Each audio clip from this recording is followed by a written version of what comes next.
जी। हाँ, देखिए आज की कक्षा हम लोग कुंडलिनी साइंस से लेंगे।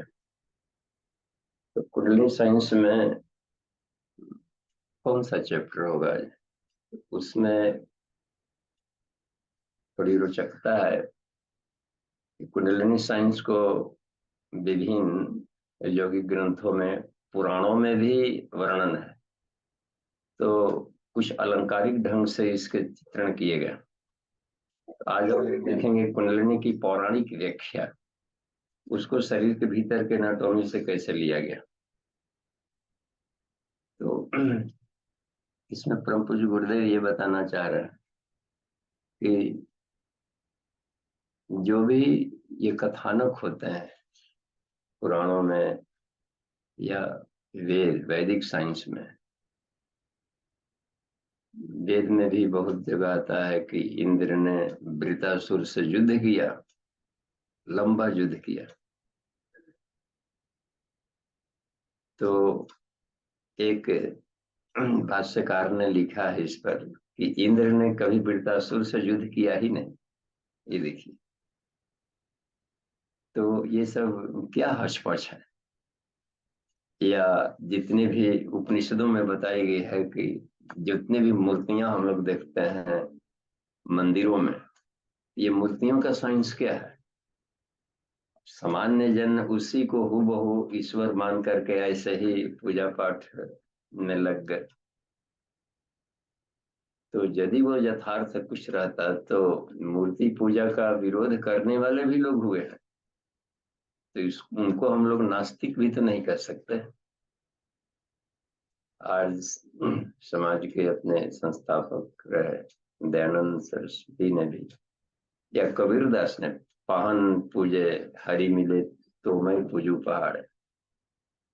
तो ये जो भारी भरकम भीड़ चलती है मूर्ति पूजा को लेकर, इनका क्या क्या भविष्य? गुरुदेव ने समन्वय किया है दोनों का, और इसका उत्तर उपनिषदों में हर एक प्रश्नों का उत्तर है। प्रज्ञोपनिषद में इसका उत्तर मिला है। ये सर्वापि प्रतिमा दृश्यम पाठ्य पुस्तक मस्ती, जितनी भी दृश्य प्रतिमाएं हैं वह खुली पुस्तक है। पाठ्य पुस्तकम अस्ति ही माध्यमेन यस्यास्तु, जिसके माध्यम से वो पत्थरों की पुस्तकें क्यों बनाई गई, जिसके माध्यम से हम जीवनस्यात्र दर्शनम, जीवन के गूढ़ रहस्यों को, गुत्थियों को सुलझा सकें। तो बनाई गई थी गुत्थियों को सुलझाने के लिए, और गुत्थियां उलझती गई। तो इसलिए उलझती गई कि उसको शिक्षक नहीं मिले सही। शुरुआत में हो सकता है कि काफी लाभ मिला हो, कालांतर में मिलता रहा, बाद में उस तरह के शिक्षकों का अभाव हो गया हो जो मूर्ति साइंस की व्याख्या कर सकें। तो ऐसा हम लोग देखें, कभी विचार करें कि आज एक पढ़ाने के ढेर सारे नए तकनीक आ गए, कंप्यूटर साइंस आ गया, कि पहले तक लाइब्रेरी है, कॉपी कलम कागज दवात, ये सब तेजी से बदलते अब जा रहे हैं। दवात पूजन पर्व त्योहार भी रहा। कभी भोजपत्र के जब, तो उन दिनों की बात सोचा जाए जबकि कागज का खोज नहीं हुआ हो, कलम का भी खोज नहीं हुआ हो, सिलाही का भी खोज नहीं हुआ हो, उन दिनों भी स्कूल कॉलेज चलते थे। जो और कहीं उच्च स्तर के डॉक्टर, वैज्ञानिक, इंजीनियर्स, अध्यात्मवेता, साहित्यकार, एक से एक मनीषा, हर एक क्षेत्रों में उच्च कोटि के लोग निकल जाते थे।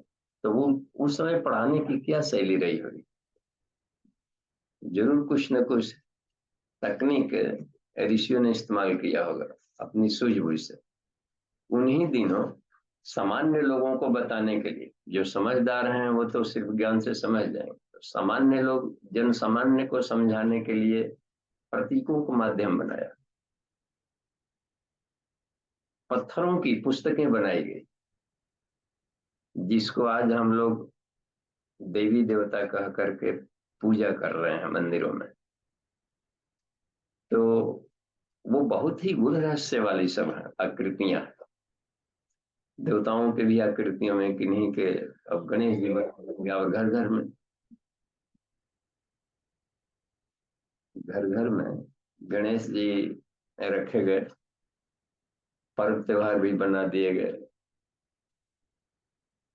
सरस्वती माता। अब देखिए सब कितना विकलांग टाइप का लगता है कि बढ़िया से गर्भ में विकास नहीं हुआ हो, या हुआ है सही सलामत तो किसी ने गर्दन काट दिया सही सलामत गणेश जी का, फिर उस पर अच्छा भला था गणेश जी का मुंह, और हाथी का मुंह उस पर लगाया गया, और फिर जाकर किन्हीं की चार भुजाधारी, अब चार चार भुजा हो ऐसे ही तो लग रहा है कि बढ़िया से उसका डेवलपमेंट नहीं हुआ है गर्भावस्था में। तो वो आज के साइंस के आधार पर पूरी बढ़िया से वो डेवलपमेंट के क्रम में सेल डिवीजन क्रम की गड़बड़ी मानी जाती। चलने फिरने में भी दिक्कत, किन्हीं के दो दो मुंह आ जाते हैं, बच्चों को तो पीठ सट गया है तो वो पेट में से कहीं से पैर निकल गया, छो छो आंखों वाली, छो छो चेहरा, खड़ानंद, चतुरानंद, हे चतुरानंद ब्रह्मा जी, हे पंचानंद, देखे तो उसमें शिव जी के पांच वक्त है, पांच मुंह। तो इन कथानकों और मूर्तियों के पीछे का चित्रण है कि ये सब आत्मिकी साइंस को बताने वाले गूढ़ रहस्य हैं। उन दिनों कंपलसरी सब्जेक्ट होता था अध्यात्म विज्ञान, अध्यात्म विद्या विज्ञानम, और विद्या पढ़े या न पढ़े, अध्यात्म अनिवार्य रखा जाता था, इसमें एक बात थी। तो वो हम लोग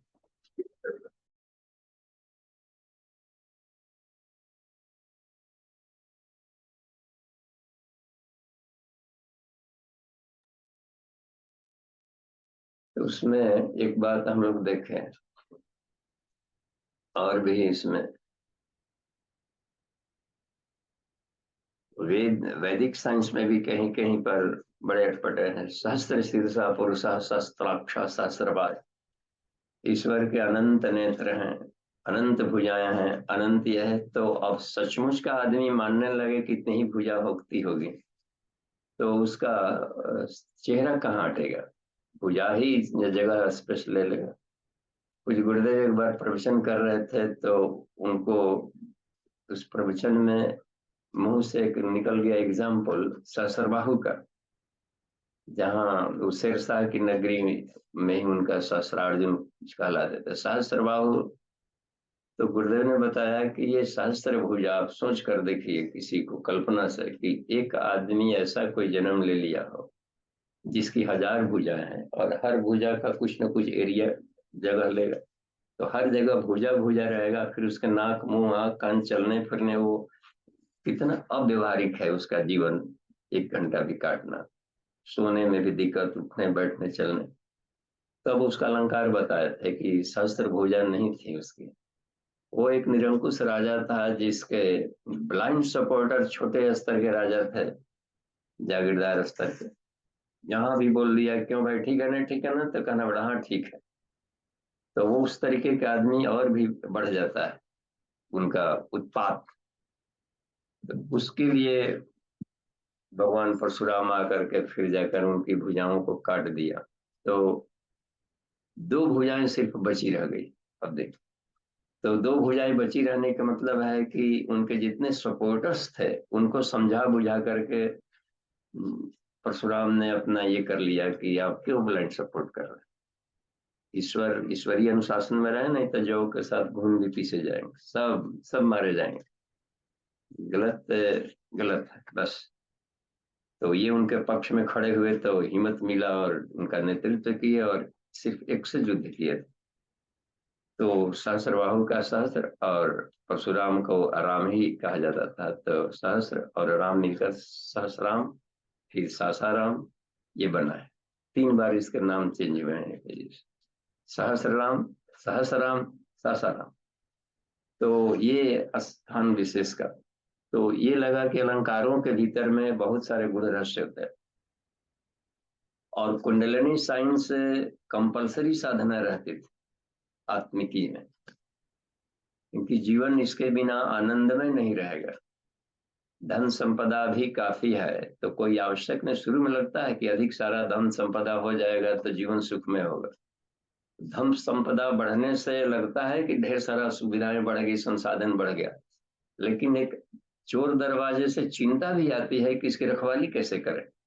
अब देखो उसके साथ में बढ़ गया है बाहरी, अब तो वो ढेर सारे उनके रक्षक, गार्ड वार्ड पूरा डिफेंस, सब उसमें ये एक और भी साथ में प्लंजर टेंशन।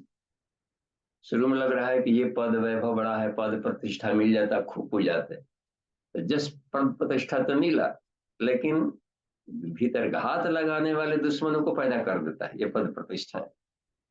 अब उनके बचाव को से इसको हटा करके हम उस कुर्सी पर पहुंचे, ये कर रहे हैं, अपना ही जयकारी हो, अपना जय घोष हो, तो हर एक के पीछे में बहुत सारा एक चिंता का एक पहाड़ लिए हुए रहता है।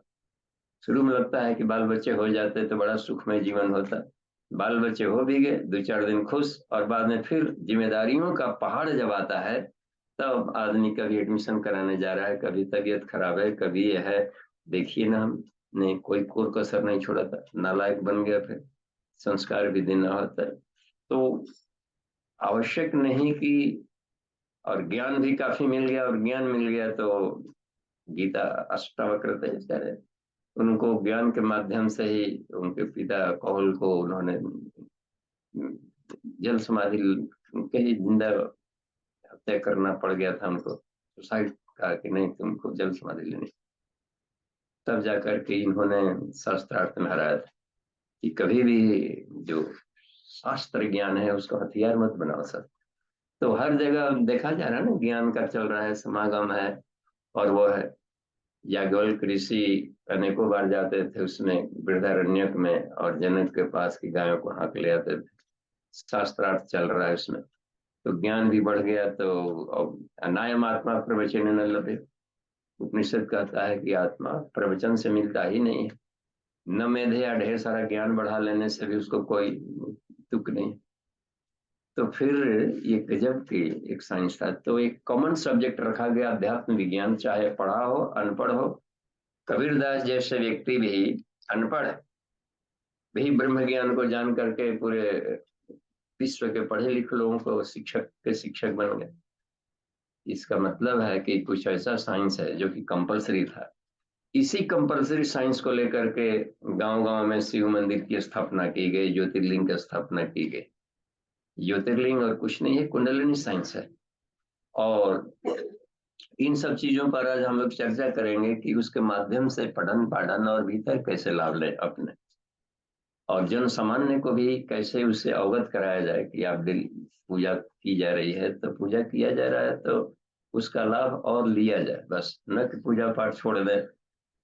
तो छुड़वा देना भी बहुत बड़ी बात नहीं, उपलब्धि है कि हम सब ने पर्व त्योहारों को नष्ट कर दिया, पूजा पाठ छुड़वा दिया, भाई छुड़वा दी।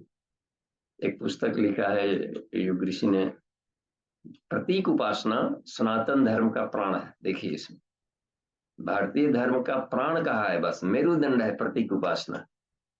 और कितना हो ज्ञानवान पूरा विश्व बन जाए फिर भी इसके बिना 2 कदम नहीं चल सकते। हर एक राष्ट्र के अपने अपने झंडे हैं, तो इसका मतलब झंडा क्या है, प्रतीक उपासना है। जो खेल खिलाड़ी होते हैं अलग अलग ढंग के ड्रेस रखे जाते हैं, कड़ में आ जाएगा। स्कूल कॉलेजेस के अलग ड्रेस होते हैं, मिलिट्रियों का अलग वर्दी है, पोस्टमैन का अलग वर्दी है, स्टार्स वगैरह लगाए जाते हैं। ये सब क्या प्लंजर है। ये सब सिंबॉलिक ही दूर से ही बता देगा कि देखिए ऑफिसर आ रहे हैं, इंस्पेक्टर आ रहे हैं, ये एएसआई आ रहे हैं। तो इसमें देखिए सबके अलग आता है, वो किससे अलग रहता है अपने से। रास्ता चलते हुए ड्राइवर अनपढ़ है तो उसके लिए अलग सिंबल बनाया जाता है कि रोड तिकोना है, ब्लाइंड रोड है, तीखा मोड़ है, स्कूल है, अस्पताल है, और नहीं बजा सकते। तो सिंबॉलिक। अच्छा, यदि मान लिया जाए कि मूर्तियां ये ये हम न रखेंगे और ज्ञानी है तो भी दिक्कत पड़ती है। ज्ञानेंद्रियां हैं तो 5 में से एक भी डैमेज हो जाए तो फिर प्रॉब्लम खड़ा हो जाएगा पढ़ाने में। आंखें खत्म हो गई तो देखिए अब साउंड है, अब साउंड से उसको बच्चे को पढ़ाया जाएगा, अंधों को। साउंड है, अच्छा दूसरी बात, साउंड भी खत्म हो गई है उसमें है, तब टूट उसमें छू छू करके उसके ब्रेन लिपि अलग ही बताएगा। कान नहीं है, आंखें हैं, तो फिर देखिए उसके लिए भी ये हस्त मुद्राओं से पढ़ाए जाते हैं बधिरों को, आकृतियां बनाई जाती। और भी आकृतियों को देखिए, ज्ञान मुद्रा है, हस्त मुद्रा है, आकृतियां, इसके द्वारा आकृतियों से नमन बंदन प्रणाम, ये वाणी है, सारी सृष्टि को वाणी चलाती है, आकृतियों को भी वाणी कहलाता है। मर गए हैं पिताजी दादाजी लोग, तो मुर्दों को, अब मर गए हैं तो उनका फोटो क्यों टांगे, मर गए, उनका लाश खत्म हो गया, देखने मात्र से मेमोरी में आ जाते हैं, और मेमोरी में आता है तो उनकी बात है, उनकी कीर्ति, उनका जश दिखाई पड़ता है। तो दिमाग को ट्यूनिंग करने के लिए ये मूर्ति साइंस बहुत ही कहा कि ये तो बिल्कुल वेस्ट है, कितना हो लोग माने कहीं भी। जो निराकार उपासना करने वाले हैं फिर भी कुछ ना कुछ दिमाग की ऐसी बनावट है कि ज्योति प्रकाश का बना दें। तो प्रकाश भी एक सिंबल हुआ कहीं से भी। पश्चिम की तरफ हम क्यों पढ़े नमाज, पूरब की तरफ क्यों ना पढ़े, कहीं ना कहीं पर एक आकृति, एक कल्पना बना करके रखी गई, कुंड बना करके रखे गए। ठीक है, मूर्ति नहीं करेंगे, फिर यज्ञ कुंड क्या है, यज्ञोपवीत फिर क्या है रख रहे हैं। तो ये सिंबॉलिक साइंस है मूर्ति साइंस। तो इसमें चूंकि यह विद्या कंपलसरी थी, तो देव मंदिरों की स्थापना, पर्व त्योहारों की स्थापना की गई, और एक एक पर्व त्योहार पर एक एक विज्ञान को समझाया गया। जीवन में सरसता चाहिए, शिक्षा चाहिए, विद्या चाहिए, तो विद्या जयंती पर्व बनाया गया। सरस्वती, उनके भी हाथों में कुछ उस तरीके के दिए गए, माला दी गई, माला कि शब्दों को हम एक श्रृंखलाबद्ध कैसे प्रयोग करें कि ये शब्द एक मंत्र बन जाए, एक लयात्मक विस्फोट करके सृष्टि में एक सरसता घोल सके। तो हर चीज के एक साइंस है। आज ये बताने की कोशिश कर रहे हैं इस लेख में, कुंडलिनी को समझाने के लिए उनके रहस्यों को हम जाने। पहले तो ये बताया है कि कहीं कहीं पढ़ने को हम लोग को मिलता है, यत ब्रह्मांडे तत्पिंड, जो ब्रह्मांड में है उसका सारा का सारा आकृति का एक छोटा सा सिंबॉलिक सिस्टम शरीर में भी है।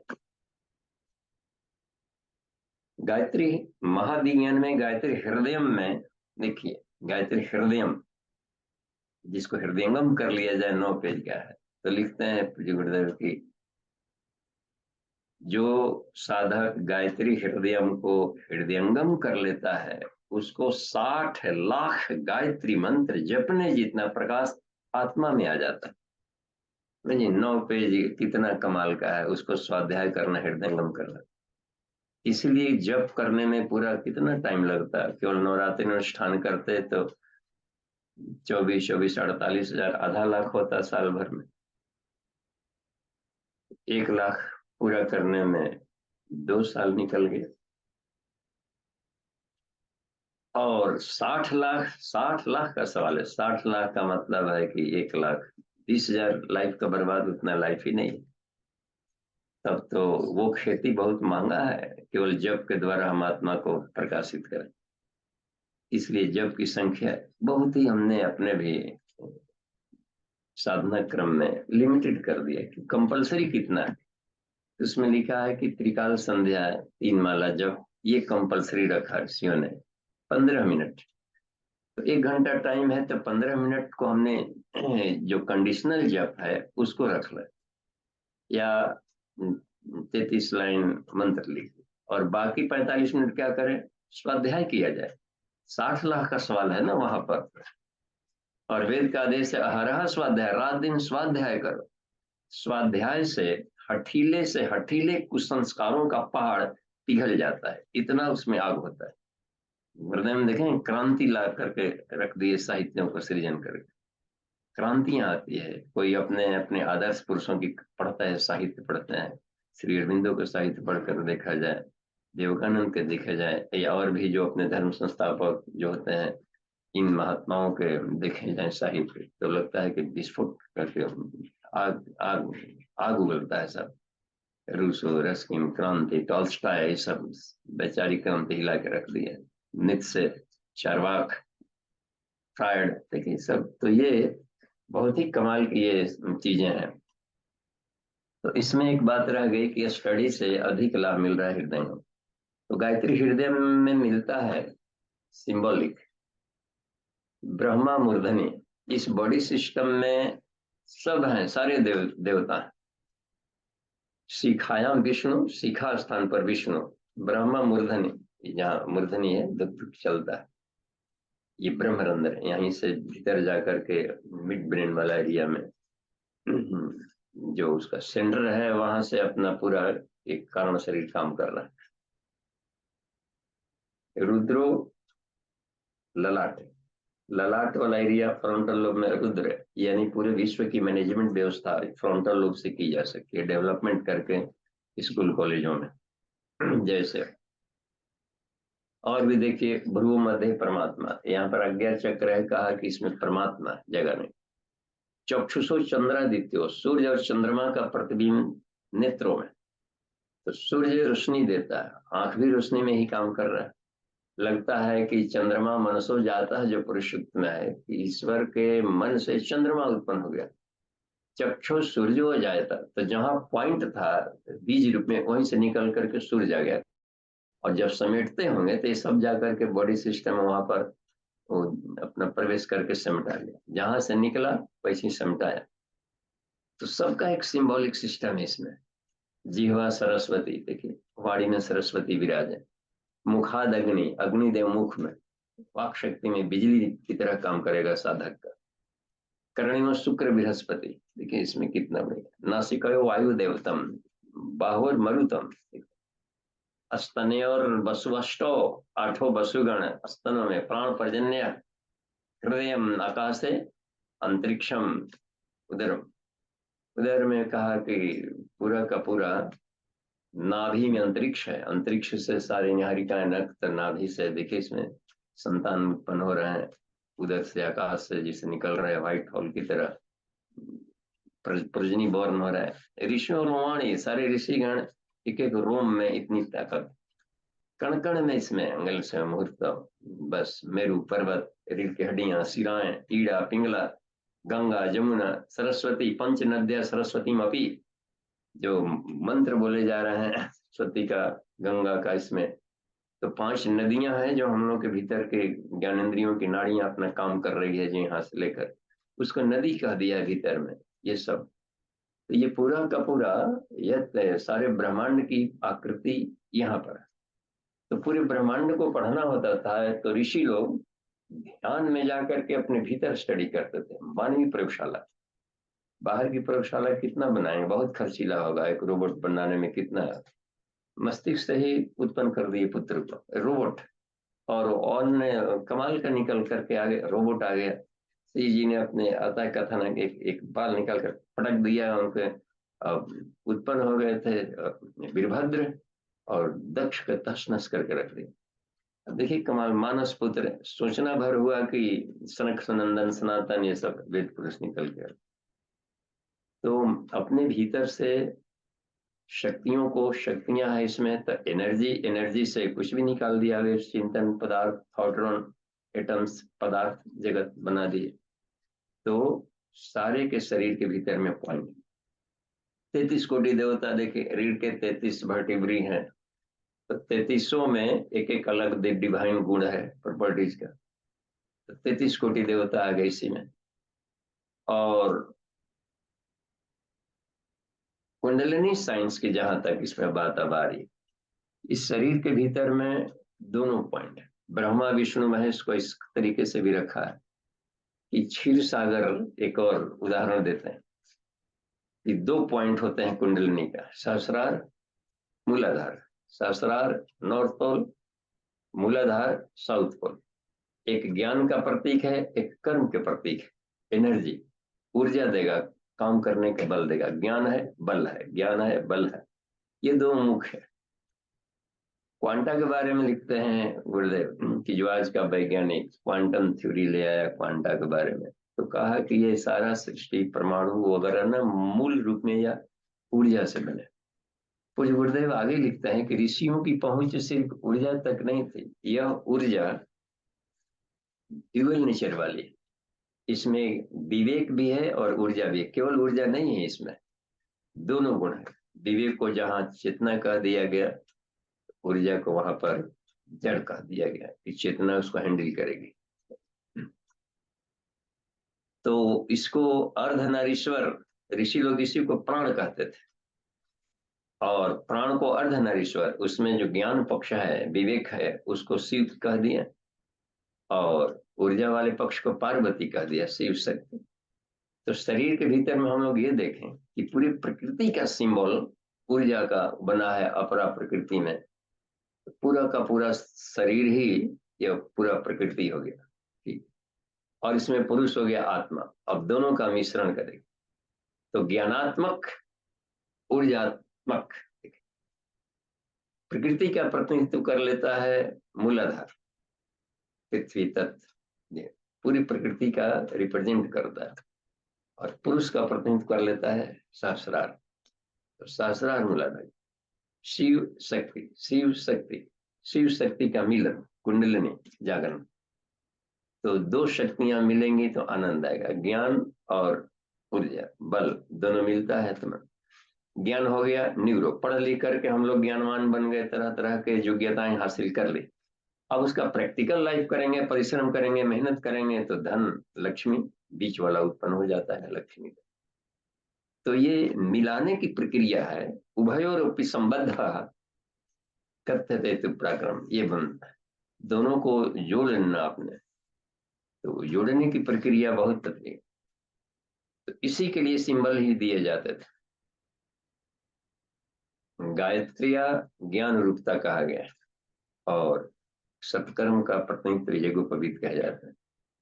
उभ्य हो और अपनी सत्कर्म और सद्ज्ञान जहां मिलता है तो यज्ञोपवीत बन जाता है, गायत्री का सिंबल।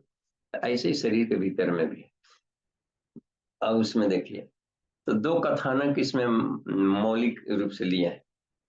एक तो लिया है भगवान विष्णु का कि क्षीर सागर में पड़े, और दूसरा समुद्र मंथन का लिया है। ये दोनों कुंडलिनी साइंस को रिप्रेजेंट करना है। ऊपर एक, ऊपर वाला क्रेनियल रीजन को डेवलपमेंट करने की प्रक्रिया है। क्षीर सागर में पड़े हुए सो रहे विष्णु को जगाया जाए। अब देखिए, पुराणों में मिलता है कि विष्णु भगवान क्षीर सागर में सो रहे हैं। क्षीर कहते हैं दूध को। तो दूध का समुद्र यदि सचमुच का होता कहीं बाहर, तो आज का विज्ञान तो जरूर ढूंढ लेता कि दूध का समुद्र है, तो फिर दूध की खेती कहीं भी, और समुद्र का पानी नीचे आपस में घुला है, कहीं बोरिंग करके दूध निकलना चाहिए था उसमें से। और दूध का नेचर है कि यदि उसको प्रिजर्व प्रिजर्व बढ़िया से प्रिजर्व नहीं रखा जाए तो फटेगा, सड़ेगा, बदबू आएंगे, फट जाएंगे, खराब हो जाता है मिल्क। देखिए, दूध ले लें और उसको उसको प्रिजर्व करके अन्य तरीके से उसको प्रोडक्ट में नहीं बदले, या उसको चिलिंग प्लांट में नहीं डाले कूल, तो ये गर्मी के सीजन में सब फट करके बदबू देते रहते, और दूध की कहीं कमी नहीं रहती। तो वो क्षीर सागर क्या है, फिर कहाँ पर है क्षीर सागर? तो बताया है ऋषियों ने, इसमें जो तत्ववेता है, यह बाहर की बनावट नहीं, मस्तिष्क के भीतर में ग्रे मैटर को क्षीर सागर का है। भेजा, भेजा कहीं देखिएगा, एक्सीडेंट जब होता है, आदमी चलता है रोड पर, गाड़ी आ गई, संयोग से भेजा ऐसा गिरा कि इसी पर चक्का चढ़ा, तो उसमें ब्लड का फवारा नहीं निकलता है, लिद्दी पिद्दी निकलता है, केवल फाइट फाइट भेजा निकलेगा। ये भेजा है जो उजला वाला सब, इसी को क्षीर सागर कहा। गजब की बात। तो क्षीर सागर में यहाँ पर देखिए, मस्तिष्क के भीतर में व्हाइट, भूरे, सफेद जो लिबलिबे पदार्थ भरे हैं, इसको कह दिया क्षीर सागर में।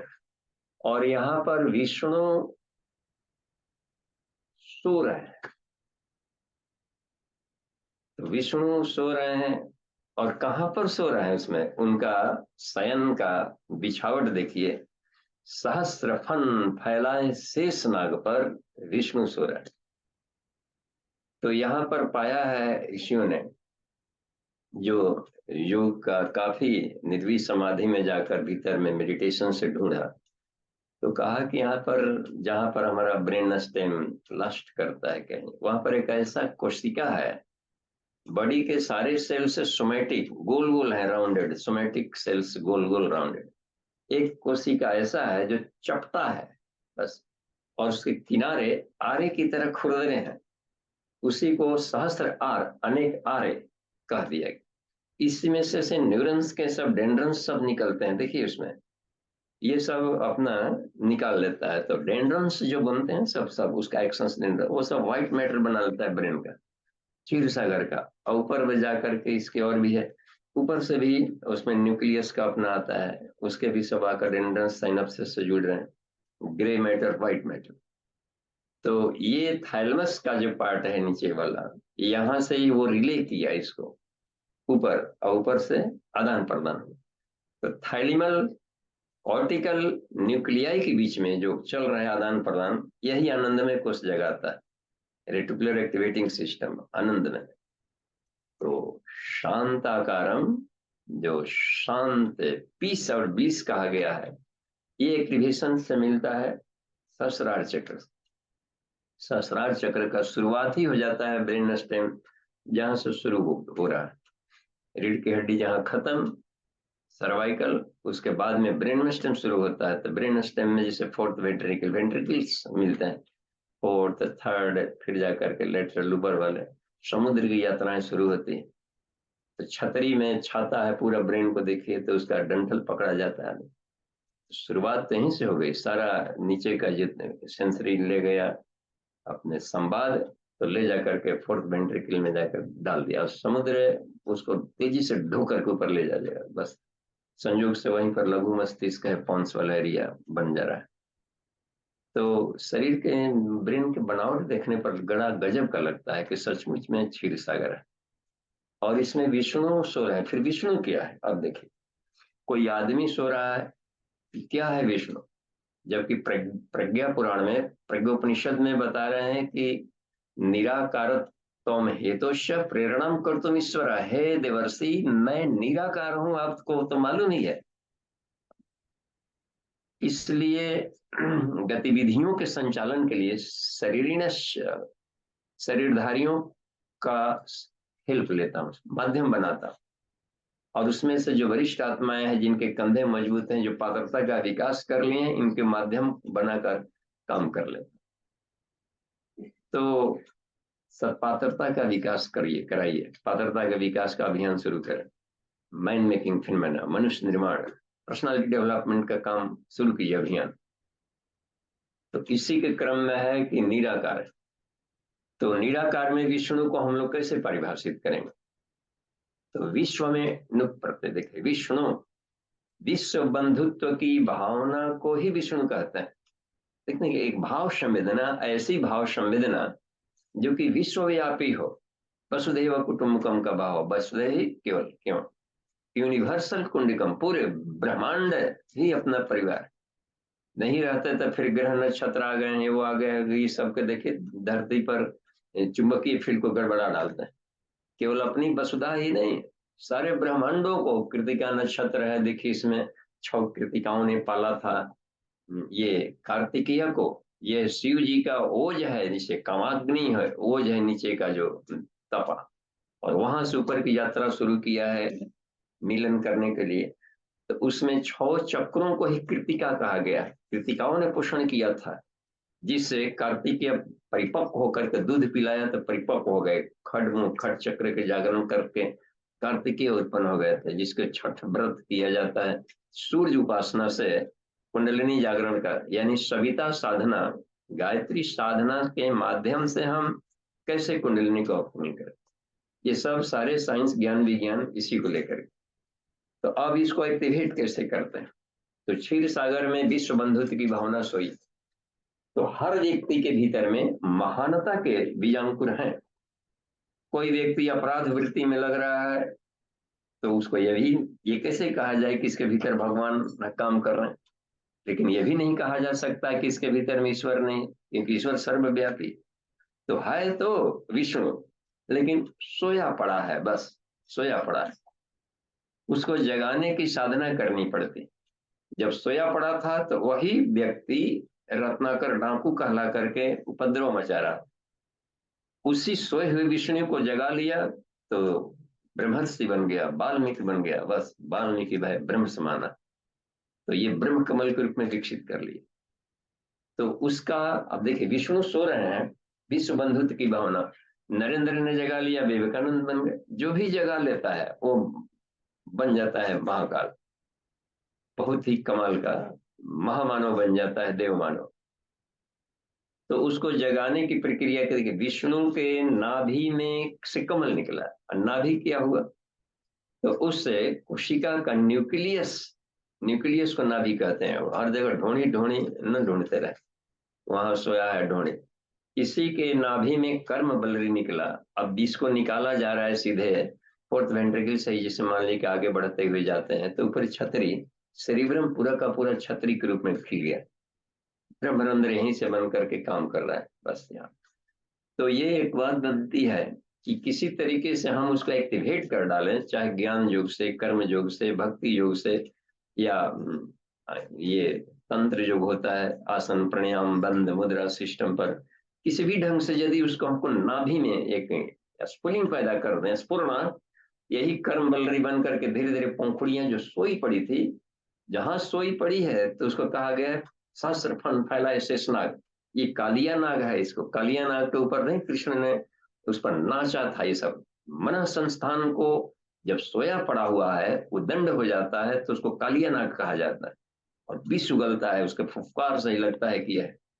तो उदंड मन वाला व्यक्ति पता नहीं क्या कितना बड़ा उत्पात मचा सकता है। इसको यदि विश्व बंधुत्व की भावना ने, भाव संवेदना ने, यदि इसको ईक्यू लेवल ने, पीतम्बरा प्रज्ञा के द्वारा उसको यदि नृत्य करके कमांड कर लिया जाए, तो उसके भीतर में देखिए कालियन्ना की दो पत्नियां आई थी फिर जाकर, और तो रिद्धि सिद्धि को पत्नियां कहा है गुरुदेव ने। वही आकर के ढेर सारी रिधियां सिद्धियां मिल जाती, अभ्यर्थना की थी। तो पुराणों में जो चित्रण किए जाते हैं या कथानक में श्री कृष्ण चरित्र में जो दिखाए गए, ये सब शरीर के भीतर के आध्यात्मिक जीवन यात्रा के उन्नयन की प्रक्रिया है, बस साधना का क्रम है सब। तो उस ढंग से रिसर्च किए जाए नई शैली में तो मजा आ जाएगा ये। और भी जाकर के देखिए इसको जगाने की प्रक्रिया में, इसी को मानसरोवर भी कह दिया, हंस पर है तो कैलाश पर्वत भी इसी को कह दिया जाता है, शिव जी का आवास कैलाश पर्वत में यहाँ पर है। तो ये ज्योतिर यहाँ पर है। और देखिए ज्योतिर का निचला पॉइंट को हम लोग देखें, उसको जलाएं। नीचे वाला पॉइंट लंबा बनाया जाता है शिव मंदिरों में, ज्योति लंबा बनाया गया, देखिए लंबा। लंबा बनाने का मतलब ये होता है कि ज्योति जो नीचे पर है मूलाधार चक्र में तिकोना स्ट्रक्चर। तो दूसरा है मूलाधार पॉइंट, तो मूलाधार पॉइंट में जो तिकोना बनाया जाता है जलहली शिव मंदिरों में, वो प्रकृति का प्रतिनिधित्व किया जाता है। वहां का परमाणु एक है, वो तिकोने स्ट्रक्चर का है, ऊपर वाला चपटा नीचे वाला तिकोना। तिकोने वाले को मेरु पर्वत कह दिया जाता है। वहीं पर जो कुछ ऐसा है, गुच्छक नर्व फाइबर्स निकल करके क्वाइल बना लिए, बस लपेटे हुए, लगता है कि 3.5 लपेट जैसा दिखता है, लगता है शिव का अनुभव किया। तो इसका मतलब होता है कि ट्राई डायमेंशनल सृष्टि से परे भी उसकी सत्ता है, बस उसको टच करने का। तो 3 को 1.5 कर दिया गया कि इससे ऊपर कहीं बस। और तो वो उसमें एक बंधा हुआ एक क्रम है मेरु पर्वत का, कुंडलिनी, उसको यदि एक्टिवेट किया जाए तो वहीं पर से शुरू हो जाता है इनकी जर्नी। तो वो सुषुम्ना मार्ग में से कहा कि प्रकाश का एक निकलता है इमेज, ट्यूबलाइट की तरह, और प्रकाश निकल करके इसका लास्ट है। तो इसका मतलब है कि ज्योतिर है वो परब्रह्म का प्रतीक माना गया वहां पर, और प्रकृति का प्रतीक वहां पर तिकोना स्ट्रक्चर रखा। और भी देखा जाता है चूंकि वह जननेंद्रियों के, नर नारी के जननेंद्रियों के रीजन वाले एरिया में है, क्षेत्र में, उस एरिया में, तो प्रजनन तंत्र है, जेनाइटल ऑर्गन्स वहां पर है। तो इसके लिए भी सिंबॉलिक कुछ इसी टाइप का बना दिया जाता है कि मंदिरों में जो शिवलिंग की स्थापना है, तो यह भी बताई जाती है कि ज्योतिर्लिंग की स्थापना शरीर में भी वहां पर है, उस एरिया में जहां पर कि प्रजनन तंत्र है, और उस प्रजनन तंत्र को पूज्य रखा जाए। उसको जहां हम लोग उदंड बना दिए और केवल मनोरंजन में सारी शक्तियां खर्च कर लिए, तो जीवन में छूछ बैलेंस सिर्फ मिलेगा। तो उसको उसका उसके तत्व ज्ञान को समझा जाए, और तत्व ज्ञान को समझ करके उसको उपास्य प्रयोग किए जाए, यदि जीवन को चमकाने में प्रयोग कर दिया गया, तो वहां से ओजस, तेजस, ब्रह्म वर्चस, तीनों शरीरों, तीन तलपेटे है ना वहां पर, तो शरीर में ओज, मस्तिष्क में, सूक्ष्म शरीर में तेज, और कारण शरीर में ब्रह्म वर्चस, आत्मा का भी प्रकाश, मस्तिष्क का भी आउरा डेवलपमेंट, शरीर का भी सौष्ठव बढ़ेगा। यह ब्रह्मचर्य की प्रक्रिया वहां पर बताई गई। इसलिए उस पर जल चढ़ाए जाते हैं, जलहली। कितने ज्वाइंट है, कहा कि जहाँ ज्योतिर्लिंग हुआ और नीचे तिकोना, तो जलहली जहाँ पर पानी चढ़ाएंगे, उत्तरायण की जर्नी में निकल रही है, उत्तर दिशा में बनाए गए जाते हैं, यानी कि उससे काम शक्ति को ऊर्ध्वगमन किया जाए, उत्तरायण की तरफ ले जाए हम। तो सीधे यहाँ भी बना, और ऊपर भी जाकर के आज्ञा चक्र पर भी देखें, वहां भी द्विदल बन रहा है, देखिए।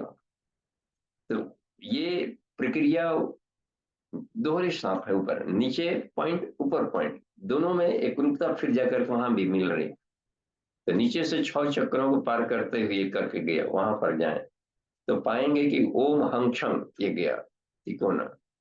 तो हंग एक अलग मानी आध्यात्मिक ऊर्जा का केंद्र, राइट पेराइटल्स, क्षंग वैज्ञानिक क्षमता का एक देता है, हंग छंग, परा अपरा, ये दो शक्तियों के रूप में वहां पर ये मेन फोकस माना जाता है कि परा अपरा का एक ज्वाइंट बन रहा है, ज्योतिर्लिंग में मिलते हैं। तो जहां ये दोनों मिल रहे हैं, ऊपर आज्ञा चक्र करें तो, और नीचे मूलाधार देखें तो एक पूर्ण विकसित अवस्था है, और एक एक्टिवेशन की प्रक्रिया के प्रारंभिक स्टेज है वहां पर। तो उसके एक्टिवेशन के लिए एक उपाय है, इसके लिए है तो विष्णु, सोए हुए विष्णु को जगावें, तो देवोत्थान, देवता का उत्थान करने का एक पर्व बनाया गया, देवोत्थान एकादशी, कार्तिक एकादशी, कार्तिक शुक्ल पक्ष में छठ व्रत के बाद वाले एकादशी आता है। तो देवोत्थान, देवोत्थान, देव उत्थान को देवोत्थान, देवोत्थान, देवोत्थान, देवोत्थान एक पर्व कर दिया, वो देव उत्थान है। तो सोए हुए देवता को, विष्णु को उठाया जाए। तो विष्णु को उठाने के लिए कहाँ से क्रम चला, पूरा सावन, पूरा भादो, पूरा पूरा कुआर, पूरा कार्तिक, 4 माह तक साधना की गई है। देखिए चतुर्मास पूरा, गुरु पूर्णिमा को गुरु वर्ण करके और 4 माह तक लगातार कंटिन्यू साधना की गई। इसी में आ जाता है सब, कृष्ण चरित्र वाला, जन्माष्टमी आएगा, कालिया नाग आएगा, सबको जगाइए, कृष्ण लीला करते रहिए इसमें। फिर जाकर के 9 दुर्गाओं का आता है कि दुर्गा के कुंडली जागरण में 9 चक्रों को इसमें फिर एक्टिवेट किया जाए। दुर्गा पूजा भी सब इसी में आ रहा है, देखिए कितने सारे पर्व त्योहार सारा आ रहे हैं, शक्ति साधना का पूरा आ रहा है इसमें। और भी इसमें अपने बन पड़ रहे हैं, छठ पर्व भी आ रहा है, लक्ष्मी, देखिए इसमें जितना है ना ये समुद्र मंथन वाला, तो मूलाधार जागरण करने के लिए समुद्र मंथन की प्रक्रिया, उसके लिए उदाहरण दिया जाता है। ज्ञान अलग, कर्म अलग, जो आदमी ज्ञान कर्म को नहीं मिला पाता है तो उसके समृद्धि नहीं आती। दोनों को जहां जगाया जाए, फिर मिलाया जाए, घर्षण किए जाए, न्यूरोमस्कुलर, मनो मनोयोग और श्रम, श्रमशीलता मनोयोग, श्रमशीलता मनोयोग लगाने पर लक्ष्मी तो अपने आप प्रकट हो जाएगी। यही समुद्र मंथन है। तो समुद्र मंथन से 14 रत्न निकले थे, इसमें जाकर के उसकी जानकारी दी गई। और 14 रत्न में बड़ा है, आपको मिलेगा इसमें कर्मकांड भास्कर में एक मंत्र मिलेगा, कौस्तुभ। देखिए यहीं पर लक्ष्मी का पर इसमें नाम दिया है, लक्ष्मी कौस्तुभ परिजातक सुरा धनवंतरि चंद्रमा, ये सब उसके मंत्र में आता है। उसमें से निकल गए थे लक्ष्मी जी। अब लक्ष्मी को हम सिर्फ महिला मानेंगे तो पानी में कहां पर भुलाई पड़ी थी, लक्ष्मी हो गया। कौस्तुभ, देखिए कौस्तुभ मणि कहा जाता है पारस को स्पर्श करने से, तो वहां पर संपन्नता है भी है। देखिए कौस्तुभ, पारिजातक, पुष्प, प्रसन्नता, ये पारिजात पुष्प का है कि स्वर्ग में रहा करता है। पारिजातक सुरा कहते हैं, ये शराब, वारुणी अपने इसमें निकाला था। तो ये शराब इस तरीके का नहीं ढर्रा जैसा पी करके ढुलक जाए, ये मस्तिष्क का वाला है। यहाँ से जब मंथन किया जाएगा तो ससुराल तक कर जाएंगे, तो पूरा ऊपर से जो सहस्रार चक्र व्योम पंकज निश्यंत अमृत जो टपकता है सहस्रार चक्र से, सुधा पान रतो भवित, उसको सुधा कहा गया, उसको पीने। तो सुमरस का प्रवाह निकलता है भीतर से। तो ये समुद्र मंथन की प्रक्रिया में ये सारे रत्न हर साधक पाएंगे। शनि के पर निकल गया उलट पटार के तो समुद्र मंथन में पड़े। धनवंतरी बेचारे आदमी उसमें क्या कर रहे थे, उतना ही नहीं, इसमें सुरेश्वर का जो रंभादि देवांगना अप्सराएं निकल गई थी, सुरेश्वर को जो हाथी निकल गया था उसमें से, और सप्त अश्व सप्त मुख सुधा हरिधनु, धनुष भी निकल गया था, अमृत भी निकल गया था, शराब भी निकला है, अमृत, अमृत का मतलब होता है आत्मबोधत्व। इन चौदहों का बड़ा शानदार इसमें साइंटिफिक विवेचना किया है पूज्य गुरुदेव ने। लक्ष्मी का मतलब श्री समृद्धि। आप देखिए यहाँ पर स्फुटा ग्रंथि जगेगी कुंडलिनी जागरण से, तो यहीं पर लक्ष्मी का वास है। जिसकी स्फुटा ग्रंथि विकसित हो गई हो वो लाइफ में कभी दरिद्र नहीं होगा। दरिद्रता अभाव मित व्ययिता भले अपने छोड़ लिया, हम महापुरुष लोग न्यूनतम में निर्वाह करते हैं, इसका मतलब तो दरिद्र हो गया। वो पूरे ब्रह्मांड का मालिक है, अपने इतना वो अपने मस्तिष्क को संपन्न है। उस शिक्षा से वो अभाव का जीवन जी रहा है, इसमें तप तितिक्षा का जीवन जी रहा है। तो ये उसके पास तृप्ति है, उसके पास तुष्टि है, इसके पास शांति है। जहाँ तृप्ति तुष्टि शांति हो तो सबसे बड़ा धन ये कहा गया। तो ये सब निकलता है उसमें। लक्ष्मी, कौस्तुभ, गायत्री महाविद्या है, इसी को अमृत कहते हैं। यही अमृत है, यही पारस है। इसको छुआ जाए तो अनगढ़ व्यक्ति, एक जिसे ऐतरेय का उदाहरण देते हैं कुछ गुरुदेव, इतरा के गर्भ से शूद्रा के गर्भ से निकला, और एक बार कहीं राजा यज्ञ करा रहे थे, वो भी लाइन में खड़ा था, दक्षिणा लेने, धक्का मार कर निकाला गया कि ब्राह्मणों का लाइन में शूद्र कहाँ से आ गया जी। वो रोते गया था कि माँ से पूछने के लिए कि आप बताइए कि शूद्र क्या होता है, ब्राह्मण क्या होता है। और भोला बालक कहा कि बेटे जाओ साल्विन ऋषि के पास जाओ। गए तो पूछा ऐसा कि ये पिताजी क्या होता है। ये कहा कि ऐसा किया गया तुम्हारे साथ, ठहरो, अभी तुमको उनको गायत्री कुछ स्तरीय साधना का क्रम शुरू करवाया और वहां से अपनी यात्रा शुरू किया और आत्मज्ञान प्राप्त कर लिया।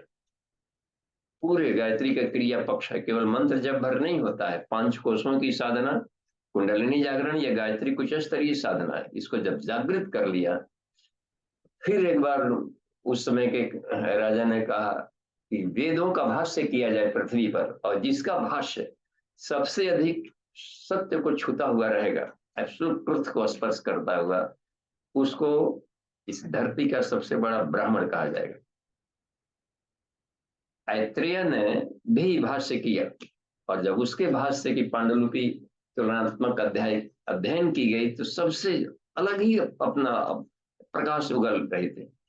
उस ग्रंथ का नाम लिखा गया ऐतरेय ब्राह्मण, और कहा गया कि धरती का सबसे बड़ा पवित्र ब्राह्मण यह है। तो शुद्र देखिए ऐतरा, इसलिए पारस कहा जाता है गायत्री मंत्र को। जो भी छुआ जाए, शूद्रों के लिए पारस है, तो वैश्यों के लिए कल्पवृक्ष कहा जाता है, देवताओं के लिए अमृत, तो ब्राह्मणों के लिए कामधेनु। तो कामधेनु का क्या मतलब है, दूध दूहते रहना नहीं।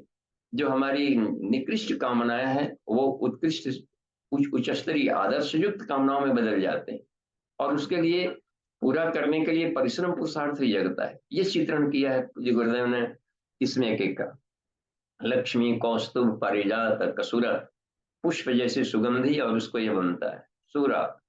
आदर्श में जीवन जीने के लिए एक उल्लास होता है कि संस्कृति निष्ठ हम जीवन जिए। बाकी लोग भले जैसा समाज का ढर्रा जी रहा है, लेकिन महापुरुष उसका नकल नहीं करता है। वो अपने आप को देश धर्म संस्कृति के साथ में आत्मिक विकास में लगा रहता है।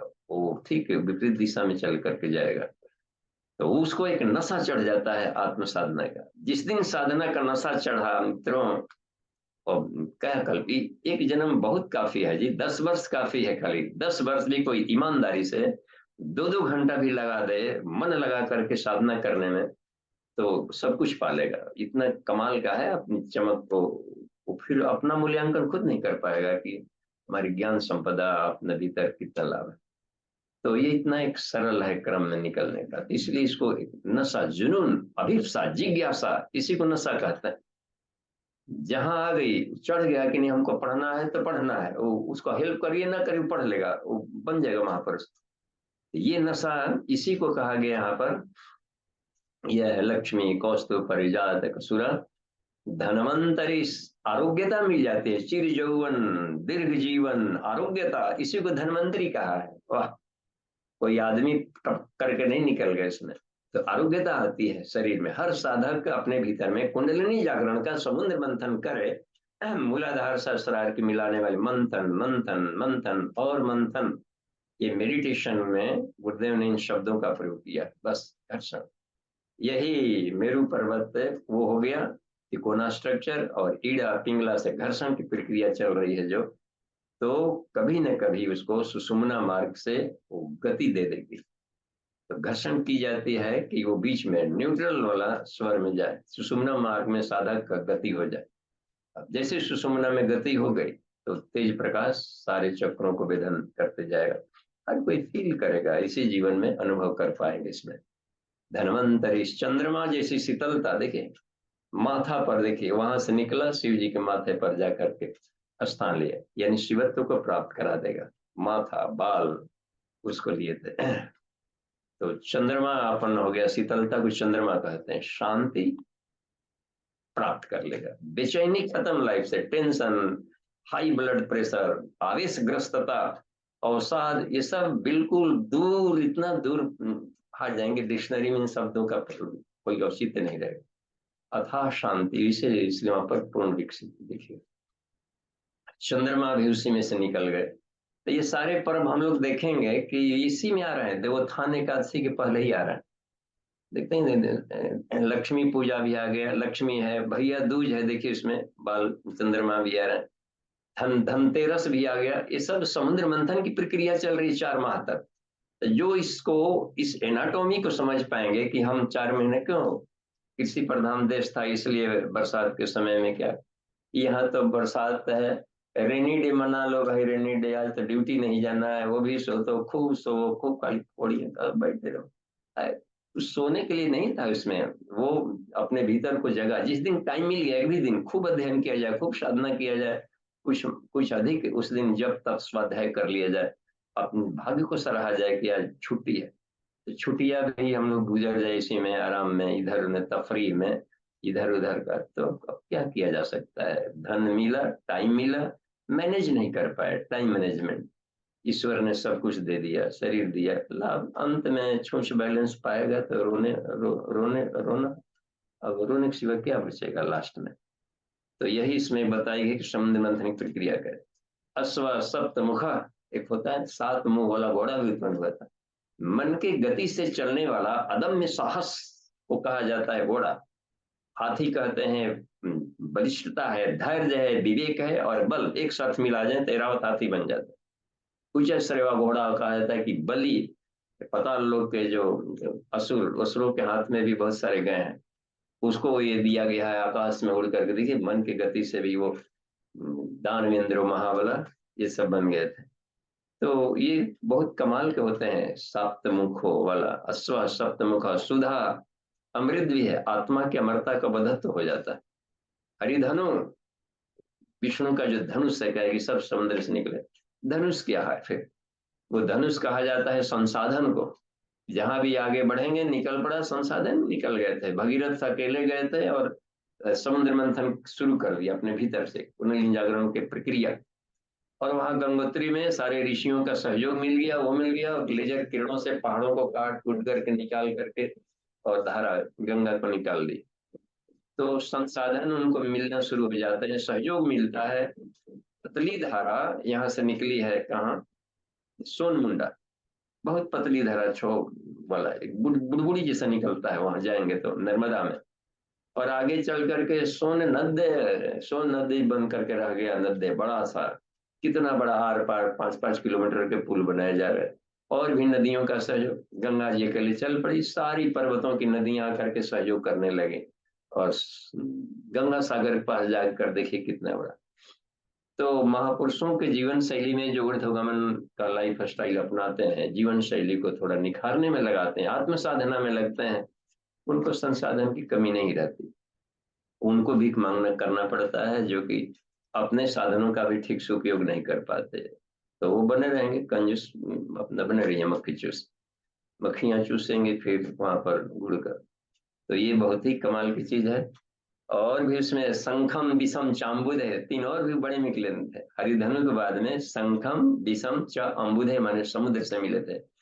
रत्नान इति चतुर्दशम कुर्वन्तु मंगलम, ये मिलता है उसमें कि ये 14 रत्न जीवन का कल्याण ही कल्याण करे। तो ये अभिषेक आशीर्वाद भी दिए जाते हैं गृहस्थ आश्रम में पहुंचने वाले नववधु के लिए। ये मंगलाष्टकम मंत्र में देखिएगा मिलेगा ये आशीर्वाद, जब अभिषेक किया जाता है कि वर वधु को गृहस्थ जीवन में जाए, इन सारी समृद्धियां समुद्र मंथन की अपना प्रक्रिया करेगा पति पत्नी, तो वो सारे प्राप्त कर लेंगे। कितना कमाल का चित्रण दर्शन है। तो अभिषेक बोले जाते हैं वैवाहिक कर्म कांडों में इन मंत्रों का लेकर के। हरिधनु उसमें रखा गया, शंखम वाणी कहा गया, सरस्वती विराजे और भी प्रेरणा देने लायक बन सके। शंखम विषम, विष, विष तत्व भी निकला था उसमें। और कहा जाता है कि समुद्र मंथन हुआ तो पहले विष ही विष बाहर निकला। तो तप साधना करने से अपने दोष दुर्गुण बाहर निकलते हैं। विष का एक अर्थ और भी गुरुदेव ने लिया इस समुद्र मंथन से मिले रत्नों में। इनके चिंतन अन्य ऋषियों से बड़ा भिन्न रहे हैं। कुछ नए नए प्रकाश दे दिया है हर कथानकों का, जो अन्य जगह नहीं मिलता है। यहाँ पर विश्व दिया है कि इन 14 रत्नों में से कहा गया कि यदि एक का भी मिसयूज किया गया लाइफ में तो वही अमृत जहर बन जाएगा। अब यानी विष सब में घुला है उसमें। ज्ञान का भी दुरुपयोग करेंगे तो जहर हो जाएगा, लाइफ को गला समाप्त कर देगा। कहीं से भी अमृत मिला है तो पॉइजन बन जाएगा तुरंत। तो हर चीज का, वाणी का दुरुपयोग करेंगे तो जहर उगल देगा। वाणी से दुश्मनी भी होती है और दोस्ती भी होती है इसमें करना।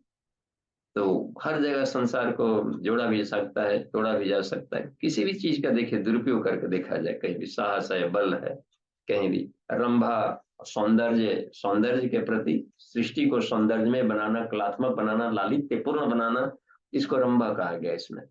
तो ये हर चीज का एक उत्कृष्ट तत्व ज्ञान है। तो हम लोग सीधे पहुंचते हैं प्रश्नोत्तरी में। अमन जी देखिए तो कुछ प्रश्न आए हैं क्या? जी बाबूजी, ये विशेष विशेष भैया का हैंड रेज है जी भैया। हाँ बाबूजी प्रणाम। जी प्रणाम। बाबूजी गीता में मैंने एक जगह, हालांकि गीता तो मैंने पढ़ी नहीं है बाबूजी, मुझे जहां तक जानकारी है, गीता में एक जगह कहा गया है, कृष्ण भगवान अर्जुन से कह रहे हैं कि अब जो विराट रूप मैंने तुम्हें दिखाया है वो अब फिर से कोई नहीं देखेगा। बाबूजी तो इसे थोड़ा स्पष्ट कर दीजिए, ये क्या है। अब देखिए विराट रूप में वो क्या देख रहे हैं कि सारे ब्रह्मांड के तत्व ज्ञान को देख रहे हैं। इसलिए कहा कि हे अर्जुन, तुम इन प्राकृत नेत्रों से उसको नहीं देख सकते हो। दिव्यम ददामी ते चक्षु, तुमको मैं दिव्य नेत्र दे रहा हूँ। पश्चिमे जो ऐश्वरम, तुम मेरे ऐश्वर्य को अब देख सकते हो। अब वो दिव्य नेत्र यानी थर्ड आई के माध्यम से उसको एक्टिवेट करके वो दिखाना कि देखो सारा संसार ईश्वर को पूरा स्वरूप रूप में देखो। ये सारे आते हैं बार बार जन्म लेना सृष्टि का, बार बार उसमें जाना, महाकाल की तरह सब लबेरे में देख रहे हैं कि सब मुंह में ईश्वर के प्रवेश कर रहा है और फिर उसी से सब निकल रहे हैं। सारे सबको दिखाना शुरू कर दिया। ये विस्मिता दांतों में सब फंस रहे, सब करना। ये चिंतन प्रणाली का एक क्रम चल रहा है वहां पर। और उसके द्वारा अब इसमें सारा विभूति जो भी देख रहा है कि सब कुछ, नदियों में गंगा हो, वृक्षों में पीपल हो, और उसमें ऋतुओं वसंत हो, कण कण मेरा ही विस्तार है, मुझमें देखो अनेकों। हे अर्जुन, मेरे शरीर में करोड़ों करोड़ों ब्रह्मांडों को देखो। इसका मतलब है कि सीधे माइंड को बियॉन्ड स्पेस ले जाना और सबको एक साथ में दिखाने की प्रक्रिया। तो अपने शरीर के भीतर के जर्नी में भी आप देखेंगे तो सारा ब्रह्मांड ये दिखाई पड़ेगा भीतर में। तो हर कोई अपने ज्ञान के नेत्र से, आप गायत्री हृदयम को हृदयंगम करने का मतलब है अपने भीतर में ही नेत्र बंद किया और सारा यूनिवर्स अपने भीतर देखिए। यदि अपने आप को आप आकाश का बॉडी मान लें कि अपना मैं आत्मा हूं और मेरा बॉडी हाड़वंश का नहीं, पूरा स्पेस ही है, तो आपके भीतर में सारा का सारा आ जाएगा। सारी नदियां, सारे पूरा का पूरा तीर्थ क्षेत्र सब तो शरीर के भीतर में दिखाई पड़ेगा, सारा अनंत अंतरिक्ष। एक ज्ञान के नेत्रों को एक्टिवेशन किया गया है, ये विराट रूप कहा जाता है। जी बाबूजी, बाबूजी तो कोई दोबारा फिर कोई नहीं देख पाएगा, इसका क्या अर्थ है। दोबारा जो अर्जुन की भूमिका में रहेंगे वो देखेंगे, 1000 बार देखेंगे, एक ही बार थोड़े, उनको अनेकों बार दिखाया है कि नहीं कर। वो भी देख जी लिया था, संजय भी देख लिया था, क्योंकि उसको देखने वाला क्या देख रहा है इसको भी देखा, कहा कि मेरा तो आंखें फटी, अभी के अभी तक से फटी, कि उनको भी तो दिव्य दृष्टि, तो जिसके पास दिव्य दृष्टि, इतना ही नहीं बर्बरी भी देख रहा था अलग ढंग का। अरे तो ये कमाल का चीज है ये सारा ज्ञान। कहा कि तू तो कम ही देखा है, हमने कुछ और भी देखा है कि कृष्ण ही मर रहा था, कृष्ण ही मार रहा था, कृष्ण के सिवा कुछ हुआ, युद्ध हुआ ही नहीं है पागलों, हुआ ही नहीं है युद्ध। और भी आपका जिस दिन जग जाएगा गया चक्र, तो आप भी, हमने से हर साधक देखेगा कि इस यूनिवर्स में लाइट के सिवा कुछ नहीं है, यहाँ कोई घटना कभी नहीं घटती है। यही बड़ा भ्रम है कि सब लड़ रहे, संसार में मर रहे हैं, जा रहे हैं, वो आदमी है, ये है, औरत है, बोल रहा है। ये बिल्कुल ही हमको पूज्य गुरुदेव ने वहां पर दिखा दिया इसे विराट रूप को सत्ता के रूप में, कि देखो यहाँ पर कोई तत्व ही नहीं है दूसरा, न कहीं पर कुछ हलचल होता है। एक अथाह शांत, एक अथाह आनंद, एक अथाह प्रकाशात्मक जीवन है सिर्फ यहाँ। यहाँ पर कोई वो दो कहीं खोखला पोपला भी नहीं है। तो वो तब होगा ना जबकि इसको थर्ड आई को एक्टिवेट करके कोई, चाहे आपकी गुरु सत्ता आपको दिखावे या जैसे हो, या ईश्वरीय चेतना या आपका प्रारब्ध जैसे भी हो, काम कर जाए। लेकिन जो सत्य है वो सत्य है बस, एब्सोल्यूट तो यही है, यहाँ पर कोई हलचल नहीं है, शांति के सिवा यहाँ पर कुछ है ही नहीं। अब समझिए उस जर्नी को पाने पर कितना मजा आता होगा। तो वो विराट, विराट मतलब होता है कि विराट कहा जाता है, विराट रूप यानी कि हिरण्यगर्भ के करीब ये पहुंचना। प्रकृति जहां से बनी है, जहां से निकली है, उस सत्ता को विराट कहता है। जी बाबूजी। बाबूजी एक और प्रश्न था कि जैसे गायत्री के अन्य परिजन जो हैं, जो पंचकोश नहीं कर रहे हैं, जो बाबूजी खाली सिर्फ कर्मकांड कर रहे हैं, तो कर्मकांड और बाबूजी ध्यान, मतलब आत्मिक प्रगति, ये जो है एक साथ वो लोग नहीं चला पाते, तो बाबूजी इस पे थोड़ा सा प्रकाश डालें, क्या किया जा सकता है? अब तो हम क्या कर सकते हैं इसमें, स्वाध्याय करना चाहिए। वाङ्मय नंबर 13 पढ़ेंगे तो उनको मिलेगा कि हर गायत्री साधक के लिए उसमें आवश्यक लिखें। तो गुरु जी को बात मानना नहीं मानना, अब इनके लोग क्या अपनी मर्जी, जो बात मानेंगे तो लायक बेटे हो गए।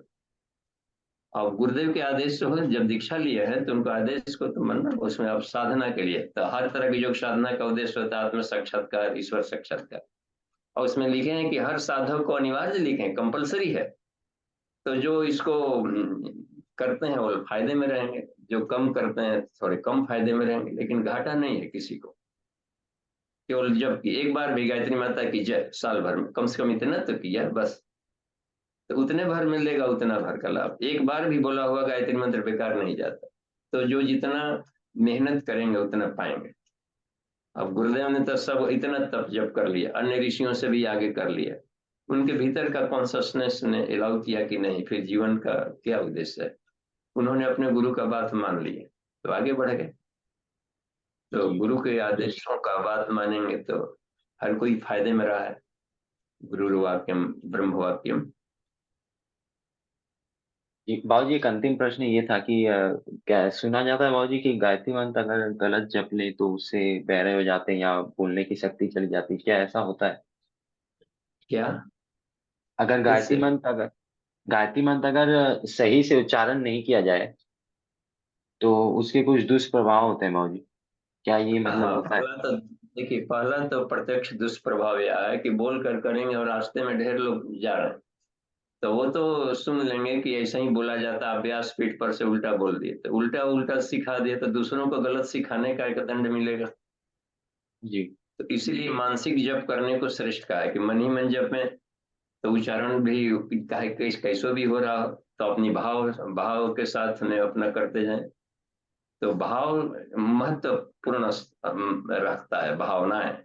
लेकिन जहां पर भावनाएं महत्वपूर्ण होते हैं, फिर भी शब्द की अपना एक गरिमा है, शब्द का अपना प्रभाव होता है, शब्द भी एक एनर्जी है। तो कंग खंग देखते हैं, क का अलग लाभ है, ख का दिए तो अलग लाभ है, हर एक अक्षरों का, तो उसका रिफ्लेक्शन ऑफ साउंड अलग प्रभाव डालेगा। तो ध्वनि विज्ञान के इन मंत्रों का ये, तो अब यह है कि उसके डर के मारे उच्चारण ही न करें। तो वहां बोले हैं कि गायत्री महामंत्र को श्रद्धा पूर्वक तो चालीसा पाठ भी कर ले, चालीसा पाठ करवा करके भी गुरुदेव ने सिद्धियां दे दी। ये समझिए कितना तो भाव श्रद्धा प्रधान है। फिर भी मंत्रों का उच्चारण पर धीरे धीरे शुद्धिकरण पर भी ध्यान दिए जाए, और साथ ही साथ उसके अर्थों की गहराई में जाकर के उच्चारण किया जाए, और भी उसको देखें कि उसका यूज भी कहाँ कहाँ हम कर रहे हैं। तो जैसे जैसे उसकी क्षमता बढ़ाते जाएंगे तो लाभ भी बढ़ते जाएगा। जी बाबूजी, धन्यवाद, प्रणाम। जी प्रणाम। उधर देखिए तो और भी हैंड रेज है। जी, पुरुषोत्तम जी का हैंड रेज है जी भाई साहब। जी बाबूजी प्रणाम। जी प्रणाम। जी बाबूजी, एक जिज्ञासा है। जैसे इतिहास में हम पढ़ते हैं तो बर्बरिक का एक बार जिनका सिर काट दिया गया तो 18 दिन तक उन्होंने महाभारत देखा। फिर इतिहास में भी ऐसे बहुत सारी जो आदमी का सिर कट गया और धड़ से लड़ते रहे, 500 से 600 लोगों को उन्होंने मार काटा।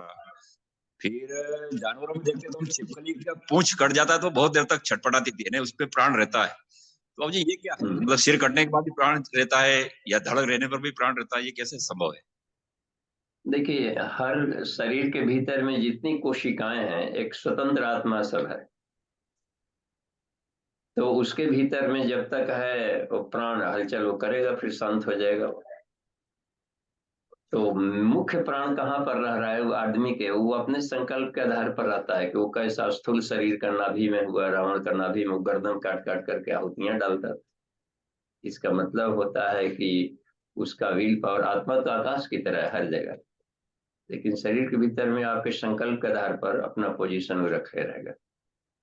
तो योगियों का अपना रहता है मस्तिष्क मध्य में।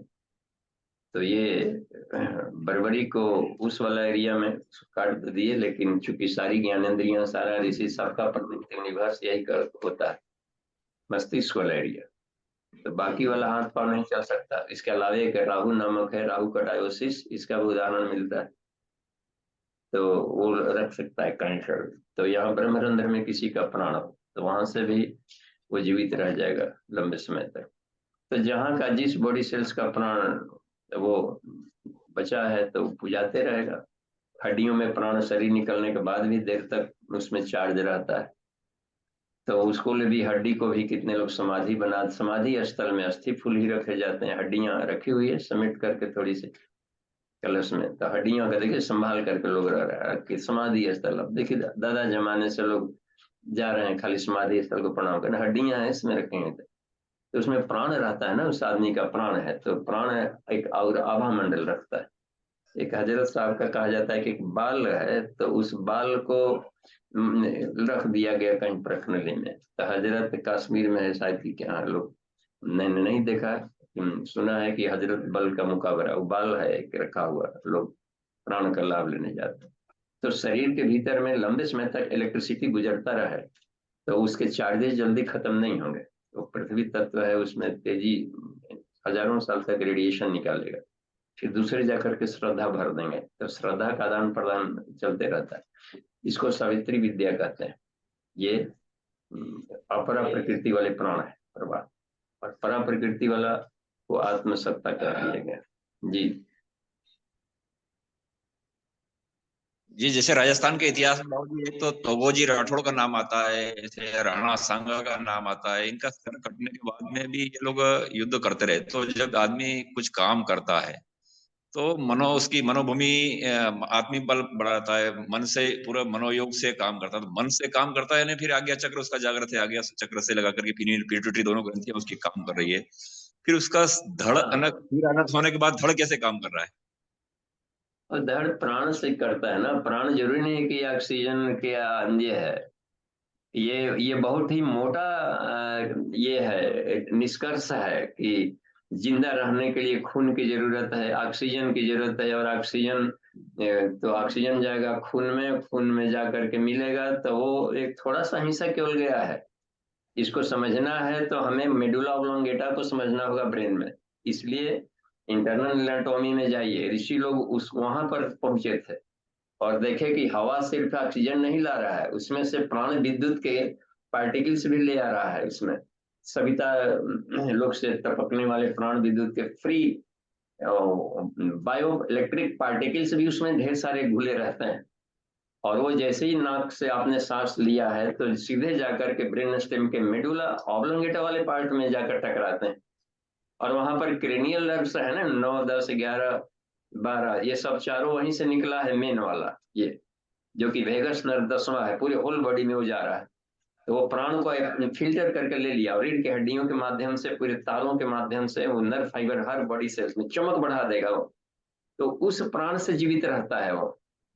तो उसमें कितने ऋषि लोग तो अपने मेडिटेशन में कुंभक में ऐसा चले गए कि अपने हार्ट बीट को भी बंद कर दिया, फिर भी जीवित है। इसका मतलब है कि ऑक्सीजन में घुले हुए प्राण सामान्य आदमी के लिए काम आ सकता है, लेकिन जो ऋषि तंत्र है वो जिस उसको प्राण से, आदमी को प्राणी है तो प्राण चाहिए, तो ऑक्सीजन वाला प्राण ले या कार्बन डाइऑक्साइड वाला ले या यूनिवर्स में कोई भी ऐसा जगह खाली नहीं है जहां पर प्राण ना हो।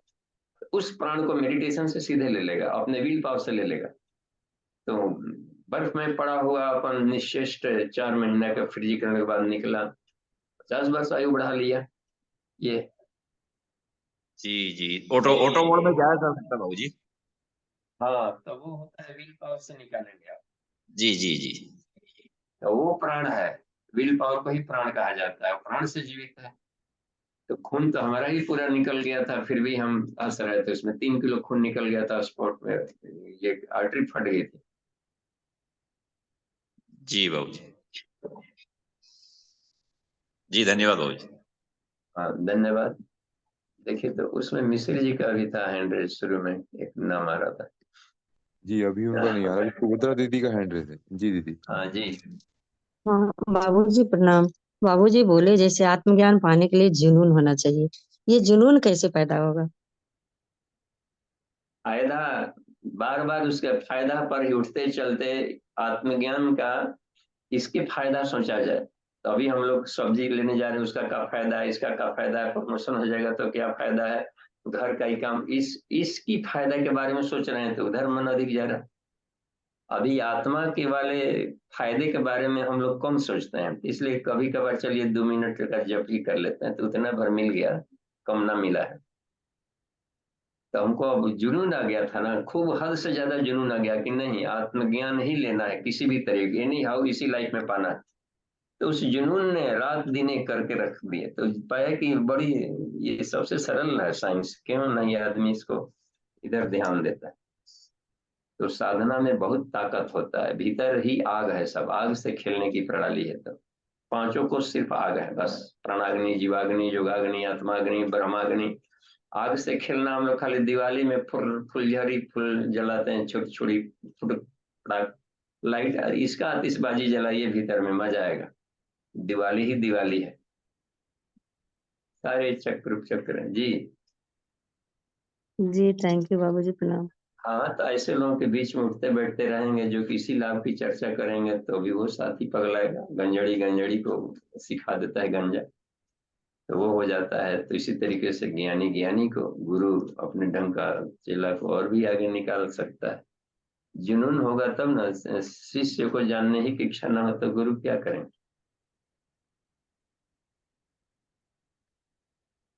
जी जी हाँ, और भी तो बहुत सारा भी टाइम है। हाँ जी बाबूजी, मूलाधार चक्र का जागरण और कुंडलिनी शक्ति का जागरण, ये दोनों एक ही हैं या इन दोनों के अंतर को कैसे समझा जाए कि शरीर में जो है क्या जागृत हो रहा है? देखिए, मूलाधार शरीर के हर पार्टिकल में कुंडलिनी है। कुंडलिनी कहते हैं दबी पड़ी एनर्जी को। कुंड, कुंड माने पैकेट, एक सिस्टम। तो जितने भी हम लोग का डीएनए पार्टिकल है सब के कुंड है, बस एक एक। उसके भीतर में जो ऊर्जा है उसको हम जगह में शक्ति को, तो शक्ति जागरण को कुंडलिनी जागरण कहते हैं। कहाँ नहीं, मूलाधार में है, स्वादिष्ठान में है, मणिपुर में है, हर बॉडी सेल्स में है, नेत्रों में है, देखिए इसमें कानों के श्रवण शक्ति में, हर अंग अंग में होता है, हर पार्टी में। तो मस्कुलर, तो हर एटम के भीतर में है, न्यूक्लियस में दबा पड़ा कुंड है उसका। तो ये देखिए, कुंडलिनी केवल एक जगह नहीं कि चिमटा से निकाल दिया भाई, कुंडलिनी को ढूंढते चल रहा है। कुंडलिनी तो एक अग्नि विज्ञान है, पांचों कोष में, हर बॉडी सिस्टम में दबा पड़ा हुआ एनर्जी। तो आसन प्राणायाम बंद मुद्रा करते रहने से वो हीटेड होता है। ये शक्ति चालनी मुद्रा खास करके मेडिटेशन से अधिक जगता है चक्रों का जागरण। मेडिटेशन के साथ में क्रिया योग जुड़े तो और भी जल्दी होगा। जी। तो बाबूजी ऐसा समझा जा सकता है कि अगर जो है कुंडलिनी जागृत हो रही है तो जो है चक्रों का जागरण भी होगा ही उसके साथ साथ। और होगा ही होगा। चक्रों में भी कुंडलिनी है, तब कहाँ की कुंडलिनी जगा रहा है, वहां का लाभ मिलेगा। अब ज्ञान स्वाध्याय से तो ये वाला ब्रेन वाला कुंडलिनी जगेगा उसका। वाणी की साधना कर रहा है, सरस्वती उपासक है, संगीत का वो कोई पुजारी है, तो उसका विशुद्धि चक्र वाला कुंडलिनी जगेगा।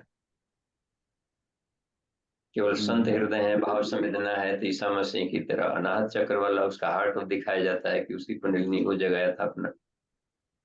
तो किसी भी एरिया के वाले कुंडलिनी को कोई जगा सकता है डायरेक्ट भी, तो उसका अपना लाभ लेंगे। जी जी, ठीक है कुंडलिनी तो बाबू। एक कॉस्मिक इलेक्ट्रिसिटी को कुंडलिनी कहते हैं। तो जो जो इलेक्ट्रिसिटी पूरे कॉस्मोस से जुड़ी हो, तो वो मुख्यालय होता है। हर एक चक्रों का अलग अलग आयाम है, डायमेंशन है, और सबकी जगी रहती है। थोड़ा बहुत मान ले कि हर आदमी के जीवन में आनंद है, कुछ दिन हंसेगा रोएगा, ये सब चल रहा है, तो अब यह है कि उसका वाटेज वोल्टेज थोड़ा कम है। जी जी। एक तो बल्ब बल्ब है, 0 वाट का भी बल्ब है, 5 वाट का, 10 वाट का, देखते हैं बढ़ाते जाइए, 9, 14, देखते 20, 50, 1000, 1000 वाट का लगा दीजिए, हाइलोजन लाइट लगा दीजिए, पूरे का पूरा मोहल्ला प्रकाशित कर रहा, तो उसको इल्यूमिनेसी बढ़ा लिया है बस। जी इसी को कला का 16 कला, 20 कला, 24 कला। तो कुंडलिनी जागरण का ये उसका एक तरीके से कि वो आभा मंडल है, और जी। हाँ, तो गुरुदेव ने कुछ अधिक जगाया, उन्होंने तो राष्ट्र कुंडलिनी को जगाया। हम लोग की जो अपनी साधना के आधार पर थोड़ी थोड़ी अपनी जग दी है, तो थोड़े थोड़ा लाभ मिल रहा है। और मेहनत करते रहेंगे तो और अपनी और आभा मंडल बढ़ती जाएगी, जीवन और सुंदर प्रकाशित होते जाएगा। जी, राजेंद्र थापा जी का देखिए तो क्या हैंडल है। जी बाबूजी प्रणाम। जी प्रणाम। जी वो जो कॉस्मिक लाइट है, जो एक दिव्य हम लोग का वो भूमध्य में दिखा जाता है, उसका वो शरीर में कैसा कैसे बढ़ाया जाएगा? उसका वो जो दायरा है, जो उसका सर्कल है, कैसे बढ़ता बढ़ता लेके जाएंगे उसको? देखिए वो तो अनासक्त प्रेम से अधिक बढ़ता है। हमने ये पाया, सबका अपना निष्कर्ष बता रहे हैं कि अनासक्त प्रेम की मात्रा जितना बढ़ेगी उतना ही उसका दायरा बढ़ेगा। हम लोग हर जगह दिमाग में एक कंडीशन जो पाले रखते हैं, कहते नहीं, लेकिन अपने ढंग का एक थीम है कि ऐसा व्यवहार सामने वाला करेगा तभी हम प्यार करेंगे, नहीं तो इसके पहले गुर गुं करेंगे। तो अपना खोपड़ी है, अपने ढंग का, उसी ढंग का लाभ मिलेगा जीवन में। अनासक्त हम कंडीशनल प्यार न किया जी, तो कंडीशनल प्यार को बाजारू प्यार कहता है। बाजारू प्यार तो खट्टा मीठा झगड़ा झंझट नोक झोंक ये वाला रहता है। तो दिमाग में कोई कंडीशन नहीं, आत्मा सबकी पवित्र है। तो आत्मा वाला प्यार कब किया जाएगा? जब केवल उसके चरित्र चिंतन व्यवहार को ही देखते रहेंगे। तो आत्मिक तेज बढ़ाना है तो आत्मिक प्यार करना पड़ेगा। और इसके लिए क्या पढ़ाई लिखाई, क्या योग्यता, हम क्या उम्र चामर बताएं। प्रहलाद तो इस उम्र में पा लिया, सुखदेव जन्मते ही उसने चल निकल पड़ा, तो कोई वृद्ध होकर के लाभ ले रहा है। तो इसमें कोई एज फैक्टर, कोई योग्यता की जरूरत नहीं है। वही है कि कौन कितना गहराई वाला ऐसे तत्वों से प्यार कर रहा है जो कि अनचेंजेबल है। चेंजेबल चीज से प्यार कर भी लिए तो गारंटी नहीं कि अस्थिर रहेगा, फिर उसका मूड गर्म होगा तो फिर वही भूतवा आ जाएगा उसका। लगेगा कि हाँ थोड़ा शांत हो गए, शांत हो गए, लेकिन आप गारंटी ना है फिर कि वो भूतवा दोबारा इस पर ना उठेगा। वो संसारिक वाला है ना, पदार्थों में ही आज तक से उमड़ घुमड़ रहा है, तो क्या अब उसका ईश्वर, उन्हीं का ईश्वर उनकी रक्षा कर। जी जी। तो निस्वार्थ भाव होना चाहिए हाँ, जगन्नाथ। निस्वार्थ भाव ना, अपना स्वार्थ रही, अपने को, अपने पर अपना अधिकार है, तो जी अपने को जितना सुधारना है कर लेंगे, ठीक है। वो आदत खराब है जो दूसरे में है, तो वो उसको हम नहीं अपनाएंगे, काम खत्म। जी जी जी। लेकिन आत्मा सब में ही है, तो आत्मिकी ढंग से हमें उस पर एक सॉफ्ट एंगल रखना ही पड़ेगा। जी जी बाबूजी, जी धन्यवाद। जी धन्यवाद। जी बाबूजी, जैसा अभी आपने बताया कि गुरुदेव ने तो कुंडलिनी जो जगाया था, उन्होंने तो जो है जो व्यष्टि और समष्टि दोनों कुंडलिनी को जगाया।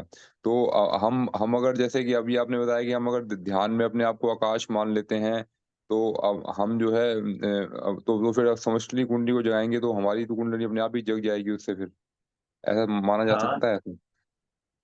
बिल्कुल जगेगी, लेकिन वो केवल फिल्म देखने भर न रहे, व्यवहार में भी उतारना पड़ेगा ना उसको देखने से, तो इसलिए टाइम टेकिंग बहुत लगता है।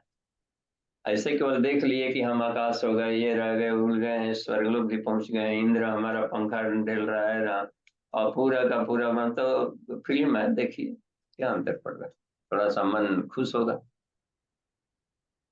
लेकिन वो फिल्म देखना नहीं, उसको प्रैक्टिकल करके यथार्थ बुद्धत्व तक लानी पड़ेगी, अभ्यास में भी दिन भर चलते तो फिरते आकाशवत का आप कोई आ रहा है व्यक्ति तो आकाश आ रहा है, देखिए तब फिर क्या टेंशन होगा। तो प्रैक्टिकल भी नेकेड आई से भी उसको देखने का, ज्ञान के नेत्रों से देखने का अभ्यास करना होता है।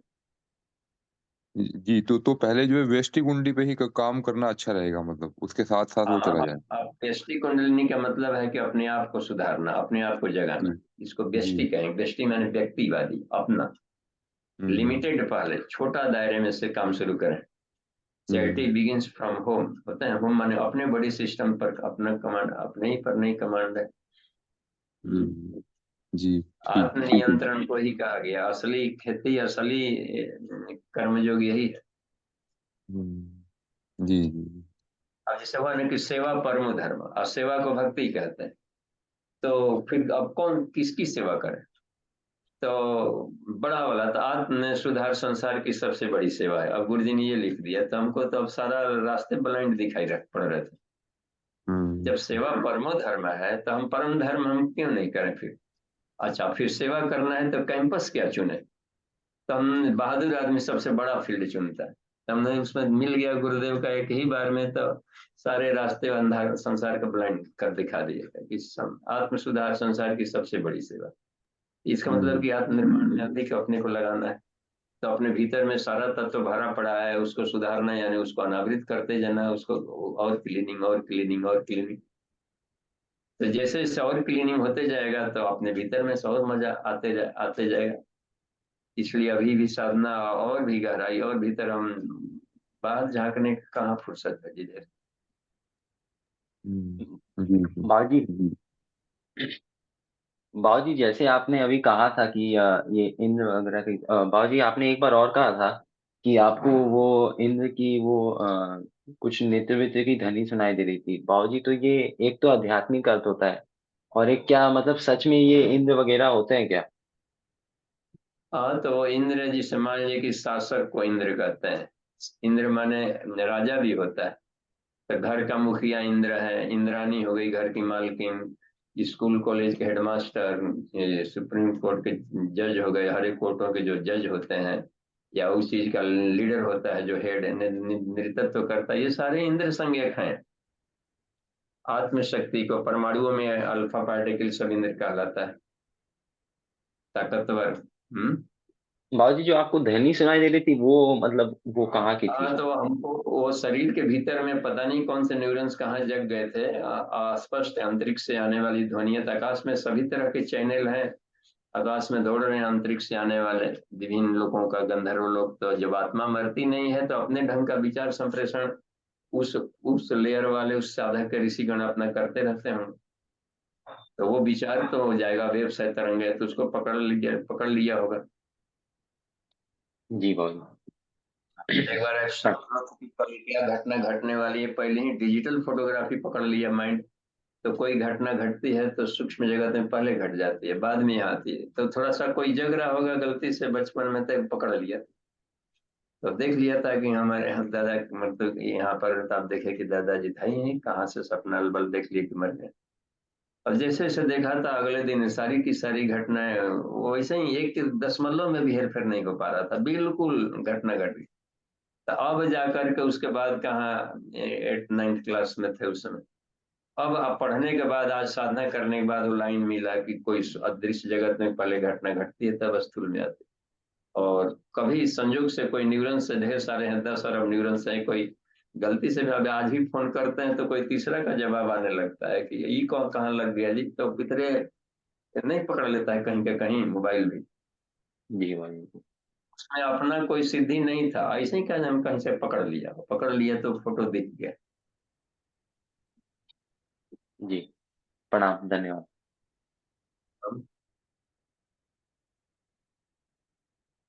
तो शांति पाठ, ठीक है, मिलते हैं नेक्स्ट क्लास में। ओम